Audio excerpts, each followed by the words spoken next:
بسم اللہ الرحمن الرحیم۔ اگر آپ کا بدن ہر وقت ٹھنڈا ٹھنڈا سا رہتا ہے تو جان لو کہ آپ میں خون کی کمی ہے۔ اگر اپنی زندگی کو بڑھانا چاہتے ہیں تو روٹی میں نمک کا استعمال کم کیا کریں، یعنی آٹے میں بھی نمک بالکل کم استعمال کریں۔ پیاز کو فرائی کرتے وقت اس میں صرف آدھا چمچ مکھن ڈال دیں اور پھر اس کو بھونیں تو کھانے کا ذائقہ بہت ہی اچھا ہو جاتا ہے۔ جب دوپہر کا کھانا کھاؤ تو تھوڑی دیر کے لیے سو جاؤ۔ شام کا کھانا کھا کر تھوڑا چل لیا کرو، چاہے تمہیں کانٹوں پر ہی چلنا پڑے۔ جب تک پیٹ کی پہلی غذا ہضم نہ کر لو دوسرا کھانا نہ کھاؤ، چاہے تمہیں 3 دن لگ جائیں۔ جب تک بیت الخلاء نہ جاؤ سونے کے لیے بستر پر نہ جاؤ۔ کھانا کھا کر پانی پینے سے بہتر ہے کہ زہر پی لو، ورنہ کھانا ہی نہ کھاؤ۔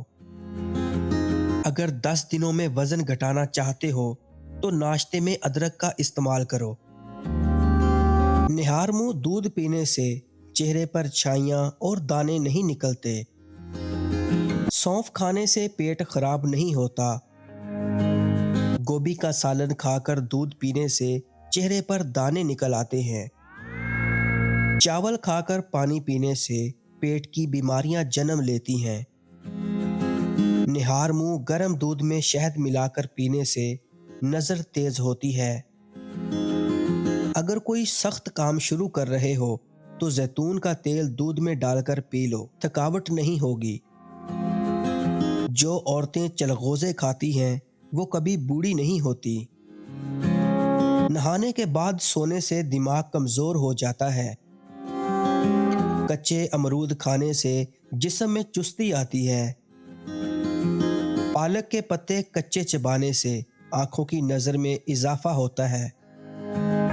اگر آواز بیٹھ جائے تو سونف پانی میں گرم کر کے غرارے کرو۔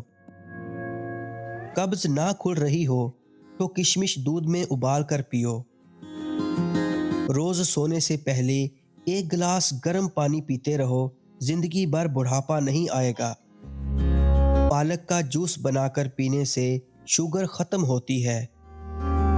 ابلے ہوئے چاولوں کے پانی میں کپڑے ڈبونے سے کپڑے دیر تک نئے رہتے ہیں۔